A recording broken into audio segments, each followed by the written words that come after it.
তালতলী নিখোঁজের ২৪ ঘণ্টা পর জেলের লাশ উদ্ধার। তালতলী বরগুনার প্রতিনিধির পাঠানো তথ্যচিত্রে দেখুন বিস্তারিত।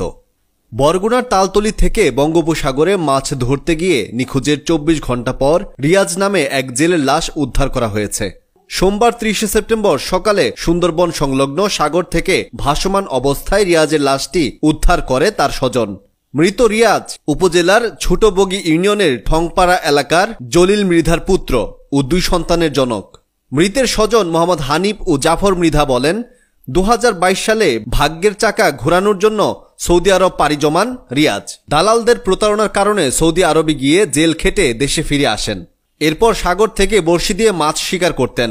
মাছ না পেলে সুন্দরবনে গড়াজাল থেকে মাছ ক্রয় করে ব্যবসা করতেন।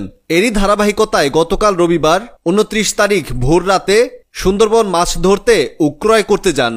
সকাল ১১টার দিকে সাঁতরে নদীর কিনারায় উঠতে গিয়ে স্রোতের টানে ভেসে যান। পরে ঘটনাস্থলে উপস্থিত অন্য জেলে জব্বার ফকির বিভিন্ন স্থানে খোঁজ করেও তার সন্ধান না পেয়ে স্বজনদের জানান। আজ সোমবার ৩০ সেপ্টেম্বর সকাল ১১টায় একই জায়গায় তাকে ভাসমান অবস্থায় দেখতে পেয়ে উদ্ধার করে নিয়ে আসে স্বজনরা। রিয়াজের অকাল মৃত্যুতে এলাকায় নেমে এসেছে শোকের ছায়া।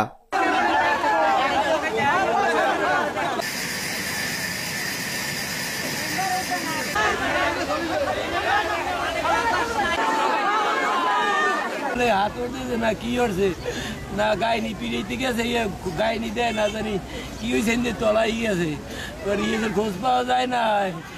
আজকের 10টা সাড়ে 10টার দিক দিয়ে বাসি উঠছে আর কিছু কইতে পারি না। আপনাদের কোনো অভিযোগ রয়েছে কিনা যে আসলে দুর্ঘটনা কেমন ঘটলো, পড়ে গেছে না বলতে পারবো না। যে মারা গেছে ভালো মানুষ ছিল, কেউর সাথে এলাকায় ব্যবহার খারাপ করে না, কেউর সাথে দুর্ব্যবহার করে নাই, খুব ভালো একটা মানুষ ছিল। আমার খুব কাছের একটা বন্ধু ছিল। যেদিন সাগরে যাইব সেদিন বিকেলেও আমার সাথে দেখা করি, আমার লাগে কথা বলে তারপর সাগরে গেছে। তারপরের দিন আমি শুনে নিয়েছি আর নাই।